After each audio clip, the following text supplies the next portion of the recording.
I think by accident I would সে।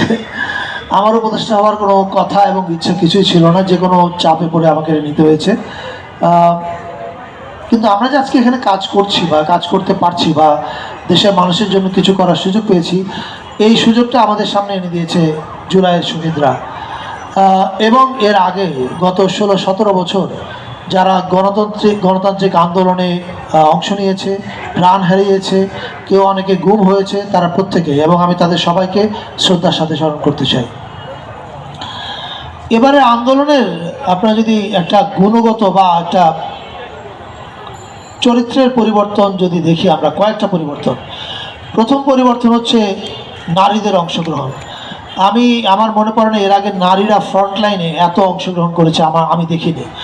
এটা একটা significant পরিবর্তন আমাদের দেশের গণতান্ত্রিক আন্দোলনের ইতিহাসে। আরেকটা পরিবর্তন হচ্ছে গ্রাফিতি। আন্দোলনে যে গ্রাফিতি একটা টুল হয়ে উঠতে পারে, এটা আমরা এর আগে দেখিনি। এই যে আমাদের নতুন বাংলাদেশের নতুন সৃজনশীলতা নতুন আন্দোলনে যুক্ত হয়েছে, এটাও আমাদেরকে নতুন বাংলাদেশের দিকে এগিয়ে দিয়েছে বলে আমার ধারণা। পাশাপাশি আমি স্টালিন ভাই একটু উল্লেখ করেছেন যে কবির কথা। আপনি দেখবেন যে এবারের আন্দোলনে কবি নজরুল নতুনভাবে আবিষ্কৃত হয়েছে।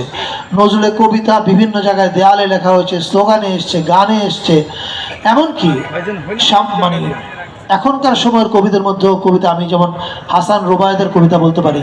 হাসান রুবায়েদের কবিতা দেয়ালে দেয়ালে দেখা গেছে, আন্দোলনের সময় দেখা গেছে, এমনকি হাসিনা পালিয়ে দিল্লি চলে যাওয়ার পরেও দেখা গেছে। একটা কবিতা তো আমার মাথায় গেঁথেই আছে এখনও, যে খুনি, আমি লাইনটা হয়তো একটু উল্টাপাল্টা হতে পারে, কিন্তু জিনিসটা এরকম যে খুনি বসে আছে দিল্লি নামের স্বর্গতে, মা ঘরে পুতের খোঁজে মর্গ থেকে মর্গতে।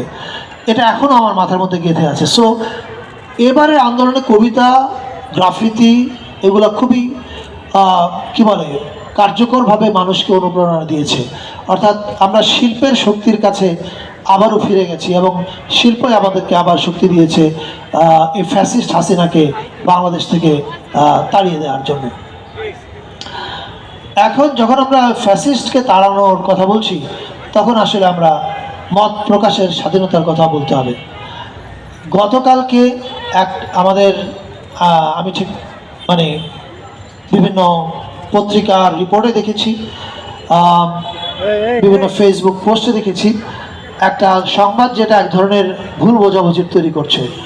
সেই সংবাদটা হচ্ছে এরকম যে কোনো একজন আমাদের পুলিশের কর্মকর্তার বরাত দিয়ে বলা হয়েছে যে বই ছাপানোর আগে বাংলা একাডেমি অথবা পুলিশকে পড়তে দেওয়া উচিত, এবার না পারা গেলেও আগামীবার দেওয়া উচিত।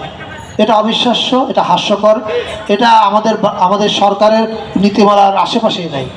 আমাদের সরকার স্পষ্ট বিশ্বাস করে মত প্রকাশের স্বাধীনতাতে, এবং সেটা যদি আমাকেও গালমন্দ করে এতে কিছু যায় আসে না। আর বই প্রকাশ আমরা সেন্সর করবো, এটা তো হতেই পারে না, এটা অবিশ্বাস্য। ফলে আমি এই ভুল বোঝাবুঝিটা এখানেই দূর করতে চাই যে অন্তর্বর্তীকালীন সরকারের নতুন করে বইয়ের উপর সেন্সরশিপ আরোপ করার কোনো পরিকল্পনা নেই। এটা একটা ভুল তথ্য। এটা ওই পুলিশ অফিসার যদি বলে থাকেন, এটা উনি ওনার ব্যক্তিগত ভাবনার কথা বলেছেন, এটার সঙ্গে আমরা একমত নই, এবং আমরা কোনো ধরনের বইয়ের সেন্সরশিপ বা কোনো মত প্রকাশের সেন্সরশিপে বিশ্বাস করি না। আরেকটা জিনিস পরিষ্কার করা ভালো, বাংলা একাডেমি পুরস্কার যেটা নিয়ে স্টালিন ভাই বললেন, আমি এর আগেও বলেছি যে বাংলা একাডেমি পুরস্কারের সঙ্গে আসলে মন্ত্রণালয়ের কোনো যোগাযোগ থাকে না। বাংলা একাডেমি একটা স্বায়ত্তশাসিত প্রতিষ্ঠান, তারা তাদের মতো করে সিদ্ধান্ত নিয়েছে। কিন্তু সিদ্ধান্ত নেওয়ার পরে দেখা গেল স্বায়ত্তশাসনের সুযোগের অপব্যবহার করে ফ্যাসিবাদের দোসররাও এখানে ঢুকে গেছে। এবং পাশাপাশি আমরা সোশ্যাল মিডিয়ায় অনেক অভিযোগ দেখেছি, বলা হয়েছে যে বিশেষ কিছু কিছু মানুষ তাদের পছন্দের প্রতিফলন এখানে ঘটিয়েছেন। এই সমালোচনাগুলো যখন ওঠে, তখন অবশ্যই মন্ত্রণালয় থেকে আমাদের দায়িত্ব হয় বাংলা একাডেমিকে জিজ্ঞেস করা যে এটা আসলে কি হয়েছে, এটা যেন তারা একটু মানে খতিয়ে দেখে। তারপর বাংলা একাডেমি পুরস্কার কমিটির আরেকটি সভা আহ্বান করে। সেই সভাতে সিদ্ধান্ত হয় যে তারা পুরস্কারটা স্থগিত করবে। স্থগিত করে তারা দেখবে যে এই পুরস্কারের মধ্যে কোনো কেন ঝামেলাটা হয়েছে। ওই স্থগিত করার সিদ্ধান্তটা আমাকে যখন বাংলা একাডেমির ডিজি মহোদয় হোয়াটসঅ্যাপে জানান, আমি এটা জনগুরুত্বপূর্ণ বিধায় আমার ফেসবুকে পোস্ট করে জানাই। তার মানে এই না যে আমি সিদ্ধান্ত দিয়েছি এটা স্থগিত করা হোক। এই একাডেমির পুরস্কার কে পাবে না পাবে তার মধ্যে আমার রুচির কোনো ছাপ নেই এবং তার কোনো প্রভাব নেই।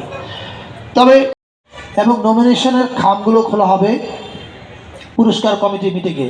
যদি আমি উড়িয়ে দিতে পারি না যে এই অনুমানগুলো আমরা সোশ্যাল মিডিয়ায় দেখছি যে এই নমিনেশনের মধ্যে এই দুর্নীতিটা হয়েছে, অর্থাৎ ফেলোদের মধ্যেই কেউ কেউ হয়তো ঠিক প্রভাবিত করেছে কাউকে যে কাকে কাকে কার কার নাম মনোনয়ন করবে, ম্যানিপুলেটেড হয়েছে, এটা অভিযোগ হয়েছে। আমি এটাকে উড়িয়ে দিতে পারছি না, এটা আরও তদন্ত করলে জানা যাবে। এখন অদ্ভুত ব্যবস্থাটা হচ্ছে এই যে ওই সভায় খামগুলো খোলা হবে, খোলার আধা ঘন্টা থেকে 1 ঘন্টার মধ্যে পুরস্কার ঘোষণা করতে হবে।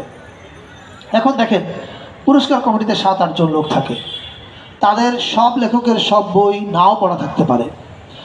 এই পুরস্কার কমিটিরই এই তথ্য নিশ্চিত করে আমি বলতে পারি, একজন সদস্য ওখানে পুরস্কারপ্রাপ্ত যে 2 জনকে নিয়ে তুমুল বিতর্ক হয়েছে, যারা ছড়ার নামে রাজনৈতিক প্রোপাগান্ডা লিখেছেন, তাদের বইগুলো একটু পড়তে চেয়েছেন। বলেছেন দেখেন আমরা তো ওনাদের লেখা পড়িনি, বইটা কি আমার একটা বই দেওয়া যায়, আমি একটু পড়ে দেখতে চাই। তাদেরকে বলা হচ্ছে না, এটা তো নিয়ম নাই, আধা ঘন্টা থেকে 1 ঘন্টার মধ্যে ঘোষণা করতে হবে। অর্থাৎ উনি কি লিখেছেন সেটা না জেনেই ওনার নাম পুরস্কার ঘোষণা করা হয়েছে। এর চেয়ে ফল্টি কোনো পুরস্কার হতে পারে কিনা আমার জানা নাই। ফলে আমি মন্ত্রণালয়ের দায়িত্বপ্রাপ্ত মানুষ হিসেবে আমি বলেছি যে এটা বাংলা একাডেমি, এর পরিচালন প্রক্রিয়া, এর নীতিমালা, কারা এর ফেলো, কারা এর সাধারণ সদস্য, এটার স্বায়ত্তশাসন অল রাইট, কিন্তু স্বায়ত্তশাসনের আড়ালে দুর্নীতি করার সুযোগ হয় কি না, এটার অ্যাকাউন্টেবিলিটি কী হবে, এই সমস্ত কিছু, এমনকি পুরস্কার প্রদানে স্বচ্ছতা কীভাবে আসবে, ওই ফেলো 30 জন ফেলোর আখড়ার মধ্যে যেন এটা বন্দি না থাকে, এইটার জন্য একটা সংস্কার কমিটি আমরা করব। এবং সেখানে বাংলাদেশের নানান মত পথে কোনো একটা নির্দিষ্ট কোটারই না, সব বুদ্ধিজীবী লেখক গবেষকদের অংশগ্রহণে আমরা একটা ইনক্লুসিভ সংস্কার কমিটি করব। সেই সংস্কার কমিটি আমরা বিশ্বাস করতে চাই আমাদের সরকার যতদিন দায়িত্বে আছে তার মধ্যেই রিপোর্টটা দিবে এবং তার আলোকে আমরা বাংলা একাডেমিকে ঢেলে সাজাতে পারবো, যাতে বাংলা একাডেমি একটা চলমান প্রতিষ্ঠানে পরিণত হয়। এটা একটা স্থবির প্রতিষ্ঠান হয়ে আছে এখন, এটা আমাদের জন্য আনন্দের না, এটা আমাদের জাতির মননের প্রতীক হওয়ার কথা ছিল। কিন্তু আপনি খেয়াল করে দেখবেন আমাদের তরুণ চিন্তা যারা করে তাদের কারোর সঙ্গে বাংলা একাডেমির যোগাযোগ নেই। আমি নাম ধরেই বলতে পারি, ব্রাত্য রায়, সুমন রহমান, মাহবুব মোর্শেদ, রিফাত হাসান, আরও এমনকি বাংলা একাডেমির ডিজি মোহাম্মদ আজম, এরা কেউই বাংলা একাডেমির সাধারণ সদস্য না। তার মানে বুঝতে পারেন যে এই একাডেমির সঙ্গে নতুন চিন্তার কোনো যোগাযোগ ঘটবার কোনো ব্যবস্থা রাখা হয়নি। এই জিনিসগুলো আমি বিশ্বাস করি সংস্কার কমিটি দূর করবে। ফলে আমি আশ্বস্ত করতে চাই যে এটা আমরা খুব সিরিয়াসলি নিয়েছি এবং এটার সংস্কার হবে। এবার আমি শেষ করতে চাই কবিতা নিয়ে কয়টা কথা বলে। আমি একজন ব্যর্থ কবি এই অর্থে যে আমি গোপনে কবিতা লিখেছি, কিন্তু কোনোদিন ছাপবার সাহস করিনি। পরে ইদানিং বোধহয় 1-2টা কেউ জোর করে চেয়ে নিয়ে ছেপেছে, কিন্তু কবিতা ছাপতে অনেক সাহস লাগে। আমার নিজেকে খুব লাজুক মানুষ মনে হয়, কিন্তু আপনি ভাবতে পারেন যে লাজুক মানুষ মঞ্চে এত লোকের সামনে কীভাবে কথা বলছে, এটা হচ্ছে ভাগ্যের ফের। কবি যখন লিখে, এমনকি যদি একটা ক্যাফেতে বসেও লিখে, উনি কিন্তু একটা নির্জনতার মধ্যেই লিখেন। কবিতা লিখবার প্রক্রিয়াটা খুবই নির্জন, এবং কবিতা যখন পাঠক পড়ে তখনও উনি একটা নির্জন প্রক্রিয়ার মধ্যে হারিয়ে যান। হয়তো মধুর ক্যান্টিনে বসে কবিতা পড়ছে, কিন্তু চলে গেছে হয়তো প্রেয়সীর সঙ্গে কোনো এক বাগানে। সো কবিতা খুবই ট্রান্সফর্মেটিভ একটা জিনিস, আপনাকে আরেকটা জগতে ট্রান্সেন্ড করে। কিন্তু পাশাপাশি কবিতা যখন সময়ের প্রয়োজন আসে, সময়ের ডাক আসে, তখন কবিকে আসলে মানুষের পক্ষে অবস্থান নিতে হয়। এই যেমন আমি হাসান রুবায়েত একটা নাম মনে আসলো বলে বললাম, আরও অনেক কবি লিখেছেন। রসনারা মুক্তা একটা দারুণ কবিতা লিখেছেন। মেট্রো রেল দেখে কান্না পায়, এটা নিয়ে সেরকম আরও অনেকেই লিখেছেন। কবিদের ডেফিনেটলি কবিতা খুব ব্যক্তিগত জিনিস, কিন্তু রাষ্ট্রের উপর যখন এবং জনগণের উপর যখন খড়গ এবং বুলেট এসে পড়ে, তখন কবির দায়িত্ব হয় জনগণের পক্ষ নেওয়া, এবং কবি যদি সেই পক্ষ না নেন তাহলে আমরা মনে করি কবি শিল্পী হিসাবে তার দায়িত্ব পালন করেনি।